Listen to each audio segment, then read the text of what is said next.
O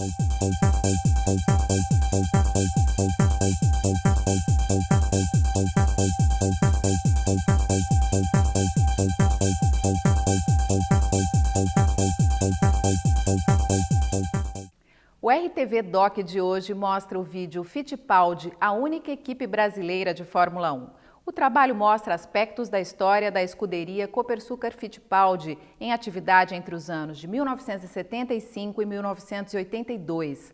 Na época, os irmãos Fittipaldi foram obrigados a encerrar as atividades por falta de patrocínio. Estreante no Grande Prêmio da Argentina, a equipe foi criada em um momento de turbulência da história do Brasil, a ditadura militar. A escuderia foi desenvolvida com apoio de empresas ligadas ao regime, como a Copersucar e a Embraer. O documentário aborda o desenvolvimento dos carros, as glórias, as críticas da imprensa e, principalmente, o idealismo da família, marcada no cenário do automobilismo mundial. O vídeo foi produzido por alunos da PUC Campinas, sob orientação da jornalista da Unicamp, Juliana Sangion. Confira.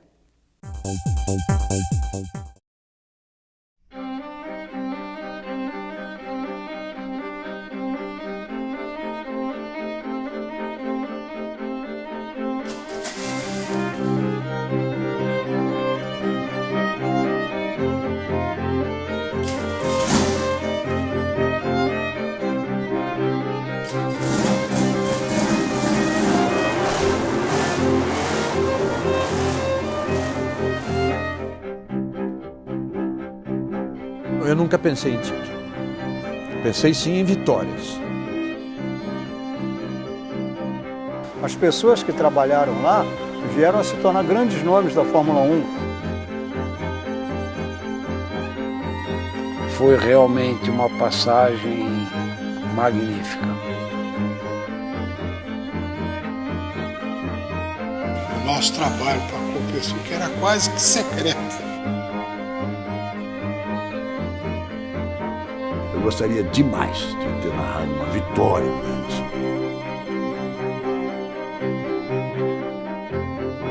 A gente podia estar até hoje com uma das melhores equipes de Fórmula 1.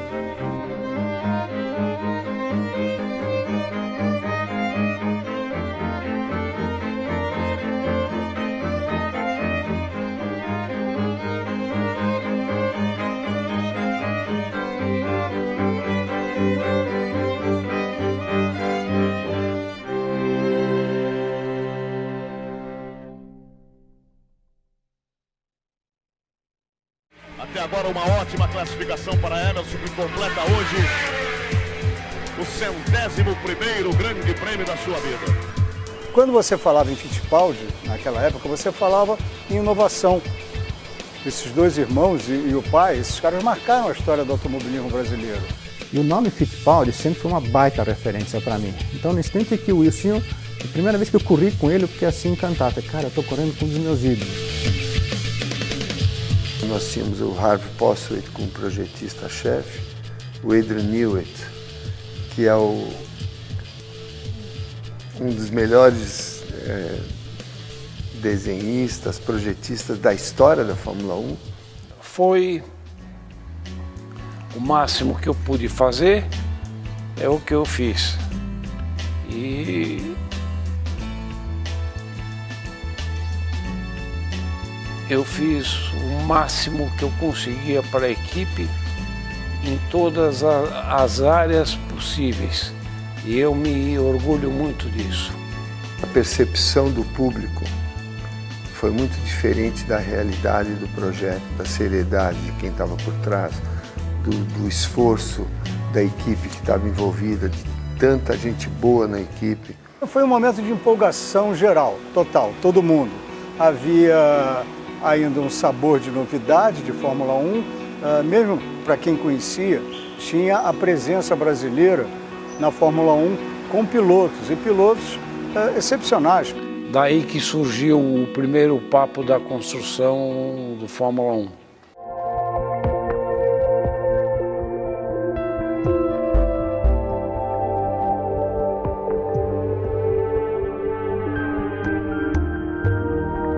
Conversei com o Ricardo Dívila, que sempre, desde a primeira corrida, ele sempre estava do meu lado e ele que era o responsável tecnicamente dos meus carros. E nós fomos jantar juntos, aí eu falei, Ricardo, o que você acha da gente construir uma equipe, organizar uma equipe e construir um Fórmula 1? Ele falou,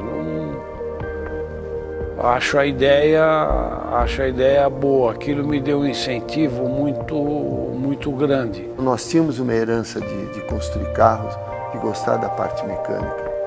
Então a ideia, por que não construir um Fórmula 1 brasileiro? Aí nós viemos para o Brasil e fomos atrás de materiais especiais para ver se nós tínhamos possibilidade de construir o carro aqui. Era avançada a ideia, mas se a gente tivesse o apoio de patrocínio, continuar o sonho, né, do Atala de fazer uma equipe brasileira da Copersucar, o apoio que o Atala nos deu foi fantástico. O Atala era o presidente da Copersucar, era uma cooperativa de engenhos de cana-de-açúcar, né? Que por si os engenhos de cana-de-açúcar já trazem historicamente o peso de escravidão. Esses grandes usineiros viram a oportunidade de ouro para enriquecer e para se afirmar como elementos fundamentais na modernização do país inteiro. Ela foi muito criticada no campo econômico, né, de ceder um dinheiro grande para uma equipe de Fórmula 1, que correria fora do Brasil, uma vez no Brasil e o resto fora. É organizada, antes disso já a Copersucar, e que vai se vincular à equipe do Fittipaldi para fazer essa propaganda, não apenas de um modelo específico de produção energética, que é o álcool, mas também a tudo que a Fórmula 1 representava. A Fórmula 1 ela sintetizava esse elemento de modernização, que era a tecnologia, era a velocidade. Então não foi bem mecenato, foi um business, foi um negócio que foi feito, no qual ele teve a sua justa recompensa. O nacionalismo, então, ele encontrou no esporte um meio de reprodução muito eficaz. E o nacionalismo se opunha às propostas que muitos, né, associavam ao comunismo, de luta dos trabalhadores brasileiros contra os patrões brasileiros. O nacionalismo colocava todo mundo no mesmo balaio, era todo mundo igual, todo mundo brasileiro.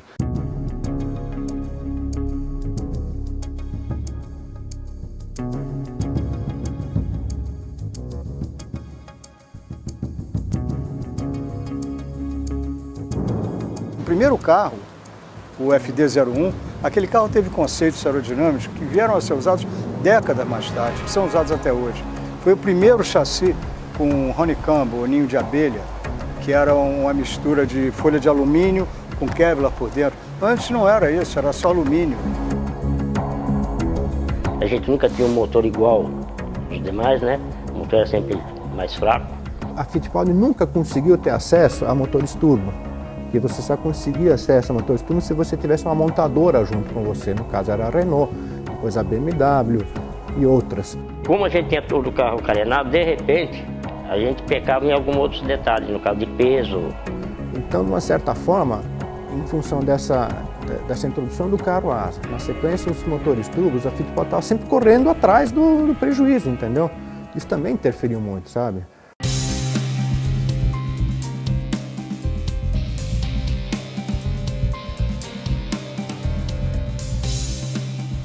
Uma coisa que no começo foi super estranha, que eu levei o primeiro projeto da ASA para a Embraer e tinham 2, 3 engenheiros da Embraer olhando a asa. Então eu punha a asa na posição certa na mesa, conversava com eles, um deles ia lá, virava a asa de cabeça para baixo, porque ele estava acostumado a mexer com um avião, que o efeito da asa é levantar o avião, e o efeito da asa para nós, automóvel, é apertar o carro o máximo possível no chão. O principal objetivo da Embraer não era esse. Esse era um favor, uma ajuda que a gente estava dando. Nós estávamos fazendo avião.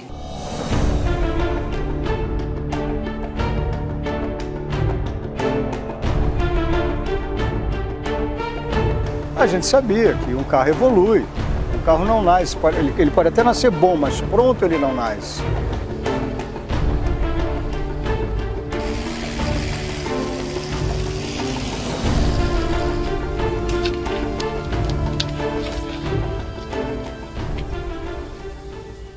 nós trabalhávamos praticamente quase que 24 horas.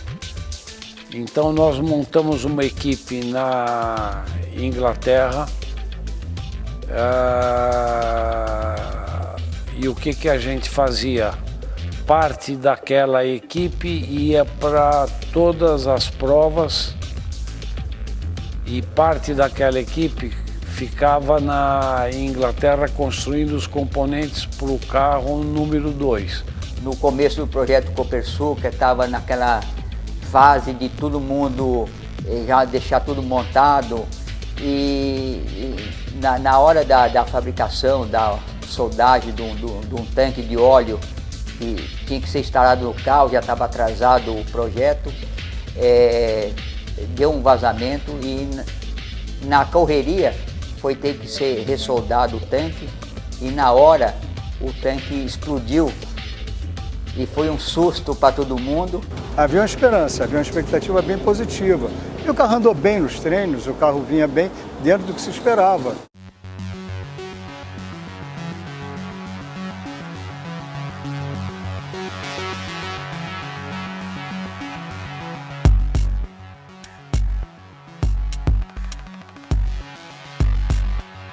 Classificamos em penúltimo lugar na primeira corrida da Argentina.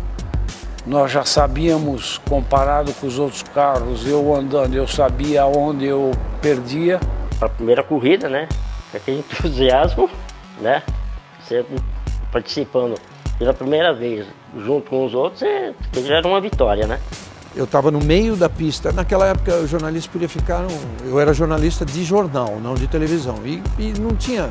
O acesso à pista era permitido, não só para os fotógrafos, como é hoje, né? O Wilson conhecia bem a pista, estava andando bastante bem, estava progredindo e de repente o carro pega fogo. Pegou fogo na minha frente.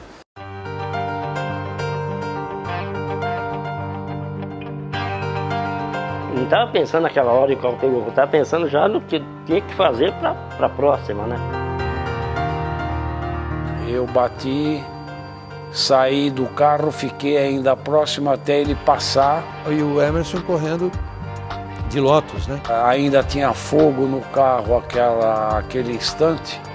O pessoal estava chegando com o extintor, mas eu já estava em pé do lado do carro e eu vi que ele me viu.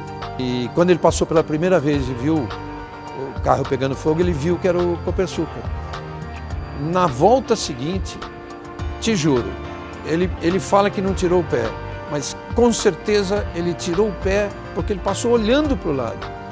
Ele conseguiu ver, o Wilson correu para ficar em pé do lado do carro, para o Emerson vê-lo em pé e continuou. E o Emerson ganhou aquela corrida.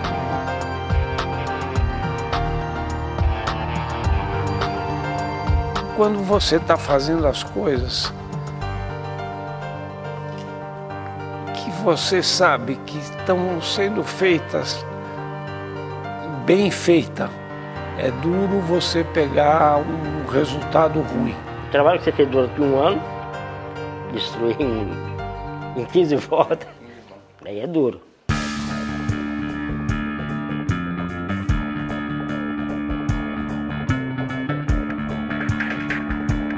Houve o agora vai, né? O pessoal achando que basta o piloto para vencer corrida de carro, não é de corrida de piloto, é corrida de carro. E houve também o pessoal que falou que era o fim da carreira do Emerson. E como o Emerson chegou, aí lógico que você pensa, agora é que não pode errar mesmo. Você não está trabalhando com um piloto da primeira vez, você está trabalhando com o campeão do mundo. Trocar a McLaren pelo incerto naquele momento é algo que hoje, a gente fazendo as contas, a gente chega à conclusão de que com certeza o Emerson teria mais de 2 títulos mundiais.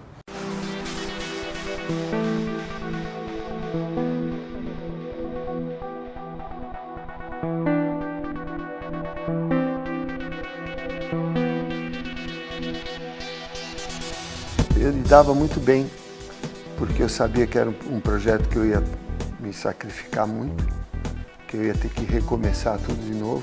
Eu já estava preparado a isso. Como nós tínhamos, não digo nós, como a equipe tinha o Emerson Fittipaldi como um dos pilotos, bicampeão mundial e ao mesmo tempo dono da equipe. um dos sócios, junto com o Wilson, é um dono. É diferente do que você ter um piloto contratado. Quando você tem um piloto contratado, o departamento de engenharia tem um projeto para desenvolver um carro. Não deu certo, vai mexendo aqui e ali até achar um caminho, porque o piloto é um contratado. Mas na hora que você tem um piloto que é o chefe da equipe, que é o patrão do engenheiro, o engenheiro também se sente pressionado. Pô, eu tenho que mostrar resultado, senão meu patrão vai mandar embora, entendeu? Para eles sempre foi uma luta contra gigantes. Mas eles não eram anões, não. Eles eram muito avançados. Vai começar o Grande Prêmio Brasil de Fórmula 1. E a largada.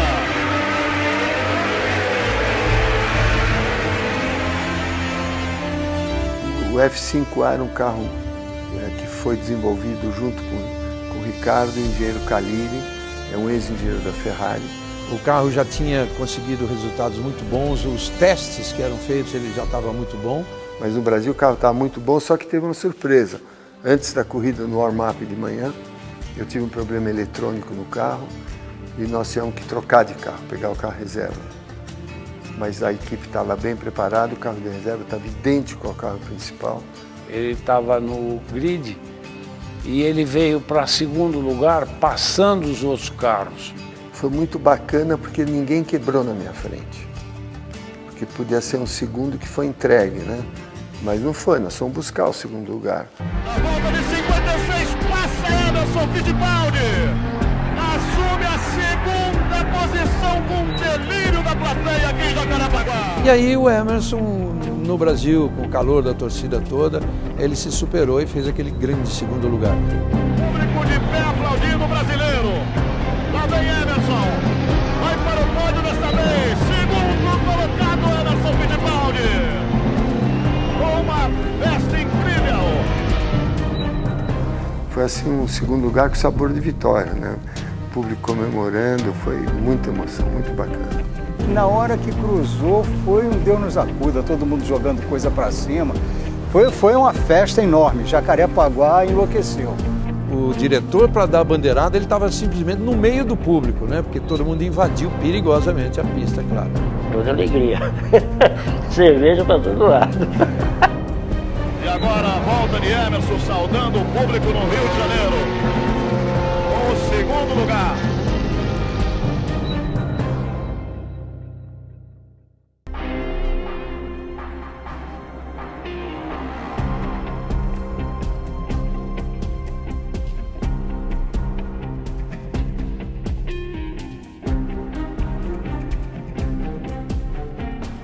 Quanto a não ter resultados, falta entendimento, falta tolerância. O brasileiro sempre foi assim.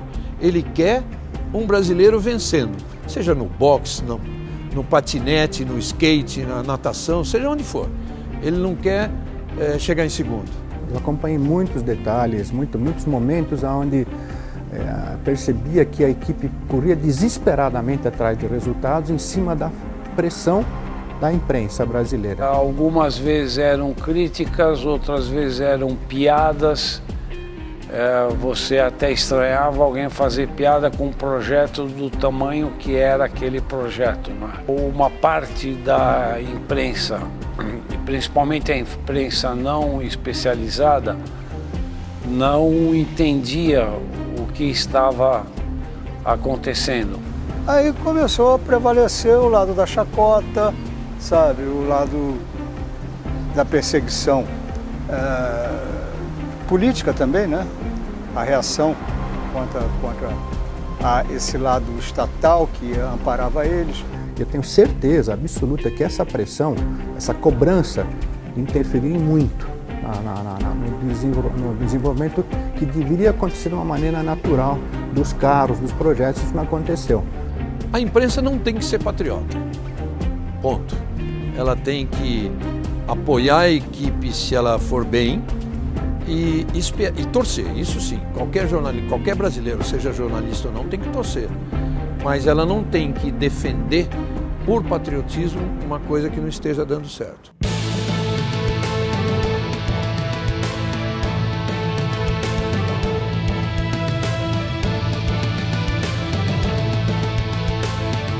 Uma equipe que naquela época, na competitividade que a Fórmula 1 tinha naquela época, faz 104 corridas, marca 44 pontos, chegando 3 vezes ao pódio. Isso é uma coisa muito importante, porque no decorrer da história, várias outras equipes chegaram na Fórmula 1 e em menos de 3 anos já estavam fora sem conseguir nada. A Toyota não conseguiu ganhar um grande prêmio, uma Toyota, em 5, 6 anos de história. E nós tivemos resultados melhor que a Toyota. A Williams, na época, era uma equipe já mais ou menos mais velha que a nossa, né? Tanto é que eles tinham dificuldades que nós mesmos chegamos a emprestar motor para eles. Hoje você vê o que é uma Williams. Ele tinha o direito. Ele fez o projeto dele, que deu certo até um certo ponto, não teve resultados assim maravilhosos. Já eram resultados até melhores do que numa fase inicial, porque o carro era melhor, mas não vinha a tão ansiada vitória. Gente, o idealismo era esse. Nós vamos chegar lá e vamos vencer. Não no primeiro ano, mas no segundo, no terceiro, nós vamos vencer. Era muito bonito o que eles pensavam.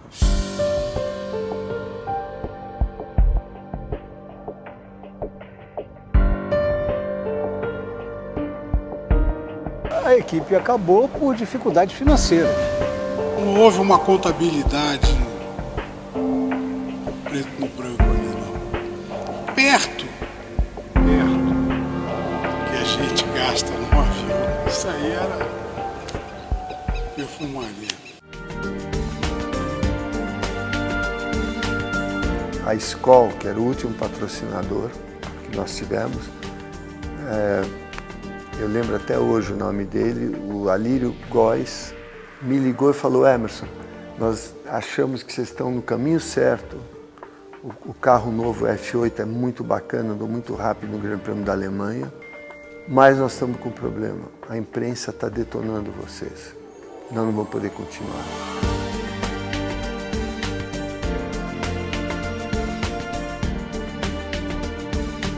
Infelizmente tivemos que parar justo naquele instante que eu diria que aquele foi o melhor carro nosso.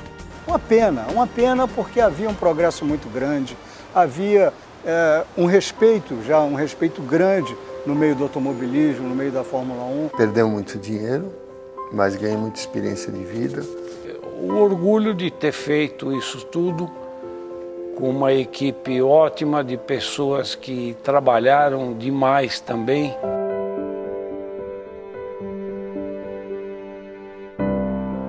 40 anos depois,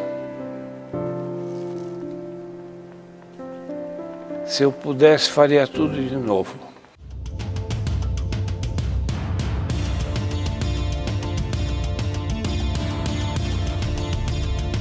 O pioneiro sempre passa pelo descrédito, sabe? Foi isso que aconteceu com eles. O homem sempre tem que sonhar. E vamos continuar sonhando. No fim, foi fantástico.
Bye.